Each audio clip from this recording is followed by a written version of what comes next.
तो अगर आप डीएलएड फर्स्ट सेमेस्टर की तैयारी कर रहे हैं तो ये वीडियो आपके लिए बहुत ही आवश्यक होने वाली है, क्योंकि इस वीडियो में हम बाल विकास से 30 इम्पोर्टेंट क्वेश्चन लेकर आए हुए हैं। तो चलते हैं अपने पहले क्वेश्चन की तरफ। हमारा जो पहला क्वेश्चन है कि टीएटी व्यक्तिगत परीक्षण का निर्माण किसने किया था।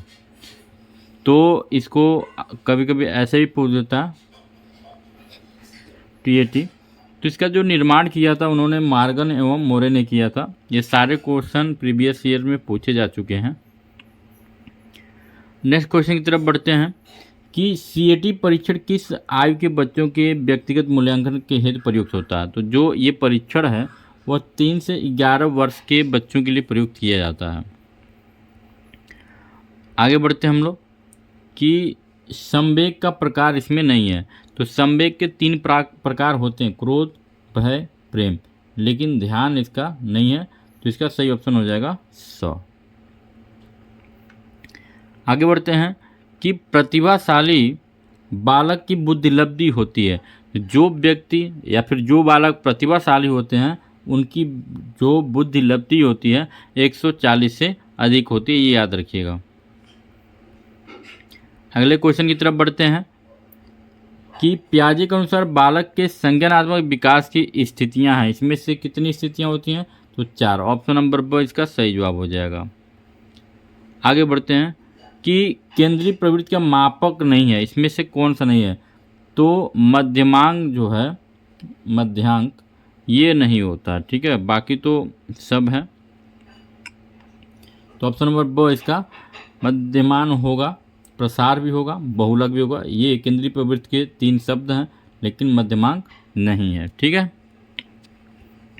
आगे बढ़ते हैं कि किशोरावस्था की विशेषता को सर्वोत्तम रूप से व्यक्त करने वाला एक शब्द क्या है।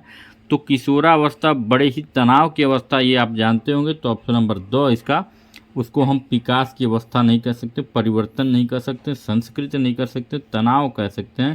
तो ये हमारा सबसे उचित ऑप्शन हो जाएगा 2। अगले प्रश्न की तरफ बढ़ते हैं कि बालक विकास को प्रभावित करने वाले कारक नहीं हैं। कौन इसमें कारक नहीं है। तो तनाव, ऑप्शन नंबर 2। अगले क्वेश्चन की तरफ बढ़ेंगे कि बालकों में स्वतंत्रता की आकांक्षा किस अवस्था में प्रबल हो जाती है। तो व्यक्ति जब किशोरावस्था में जाता है तो वह स्वतंत्र अवस्था में रहना चाहता है। तो ऑप्शन नंबर अ इसका सही जवाब हो जाएगा। जिन तथ्यों को भूतकाल में सीखा जा चुका उन्हें स्मरण करना स्मृति, ये कथन किसका है। तो वुडवर्थ का था। उन्होंने कहा, यही बात कहा था वुडवर्थ ने। तो ये उनकी कथन हो जाएगी, ठीक है। आगे बढ़ते हैं। अगला जो प्रश्न हमारे सामने कि परोक्ष वस्तुओं के संबंध चिंतन क्या कहलाता है। तो कल्पना करना कहलाता है। ऑप्शन नंबर अ सही जवाब हो जाएगा। अगले क्वेश्चन की तरफ बढ़ते हैं। अगला जो क्वेश्चन हमारे सामने है कि किसी समस्या का समाधान करने के लिए गत अनुभवों को नए ढंग से समायोजित किया जाना क्या कहलाता है। तो ये कहलाता है तर्क। ऑप्शन नंबर अ सही जवाब हो जाएगा। अगला प्रश्न है कि किसी के द्वारा विभिन्न परिस्थितियों में समायोजन क्या कहलाता है। तो समायोजन शारीरिक स्वास्थ्य भी हो सकता है, संवेगात्मक भी हो सकता है, मानसिक हो सकता है, उपयुक्त सभी। ऑप्शन नंबर 2 इसका सही जवाब हो जाएगा। अगले क्वेश्चन की तरफ बढ़ते हैं। अगला जो क्वेश्चन हमारे सामने है वह है कि सीखने की मात्रा तथा समय के संबंध को अगर चित्रांकित करने वाला वक्र रेखा क्या कहलाती है।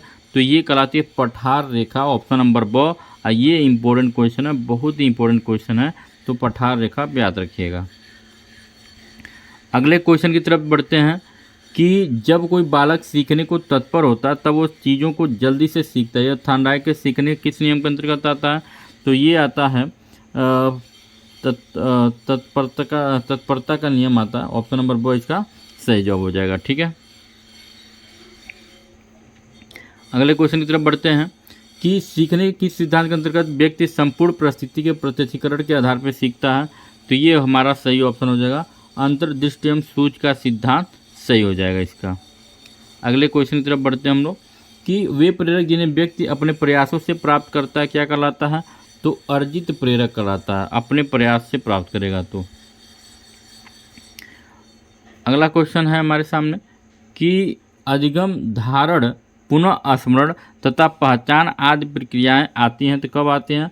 स्मृति के अंतर्गत आती हैं। ठीक है, तो ऑप्शन नंबर 2 इसका सही जवाब हो जाएगा। अगला प्रश्न हमारे सामने है कि वह प्राप्तांक जो किसी प्रदत्त को 2 बराबर भागों में बांटता क्या कहलाता है? तो उसको हम क्या कहते हैं? मध्यिका कहते हैं। 2 बराबर भागों में बांटेगा तो उसको हम क्या कहेंगे? मध्यिका कहेंगे। ऑप्शन नंबर 2 इसका सही जवाब हो जाएगा। अगले प्रश्न की तरफ बढ़ते हैं कि वास्तविक आयु मानसिक आयु गुणे 100 सूत्र से मापन किया जाता है। तो क्या मापन किया जाता है? तो बुद्धि लब्धि का मापन किया जाता है। ठीक है, अगला जो प्रश्न हमारे सामने है कि शारीरिक रचना, बुद्धि, रुचि, व्यक्तित्व आदि में एक व्यक्ति का दूसरे व्यक्ति से भिन्न होना क्या कहलाता है? तो सब भिन्नता होती है, जिसको हम व्यक्तिगत भिन्नता कहते हैं। ऑप्शन नंबर 2 सही जवाब हो जाएगा। ठीक है, आगे बढ़ते हैं कि संज्ञानात्मक क्षमता की कमी से व्यक्ति की कठिनाई होती है। तो क्या कठिनाई होती है? तो बौद्धिक विकास में कठिनाई होती है, अगर संज्ञानात्मक विकास कम है या क्षमता कम है तो। अगले प्रश्न की तरफ बढ़ते हैं कि सिगमंड फ्रायड द्वारा प्रतिपादित व्यक्तित्व विकास के सिद्धांत को क्या कहा जाता है? तो मनोविश्लेषणात्मक सिद्धांत कहा जाता है। मैकडूगल ने कितने प्रकार के संवेग बताए हैं? तो उन्होंने 14 प्रकार के संवेग बताए हैं। आगे बढ़ते हैं कि जन्म से 5 वर्ष की अवस्था क्या कहलाती है? तो सहसा अवस्था कहलाती है। ऑप्शन नंबर और सही जवाब हो जाएगा। आगे बढ़ते हैं कि बालक में अभिप्रेरणा उत्पन्न करने का प्रमुख स्रोत क्या होता है? तो उद्दीपक, आवश्यकता, रुचि। ऑप्शन नंबर 2 इसका सही जवाब हो जाएगा। स्मृति एक आदर्श पुनरावृत्ति, ये कथन किसका है? तो ये कथन स्काउट का। ऑप्शन नंबर और सही जवाब हो जाएगा। आगे बढ़ते हैं कि सृजनात्मक बालक की विशेषता क्या होती है? तो वह जिज्ञासु होते हैं, परिहास प्रिय और संवेदनशील। ऑप्शन नंबर 2 सही जवाब हो जाएगा।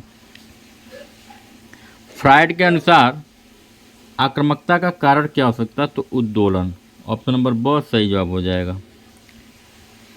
जन्म के समय शिशुओं के भीतर कितने संवेग पाए जाते हैं? तो 2 संवेग पाए जाते हैं। तो वीडियो यहीं पे समाप्त होता है।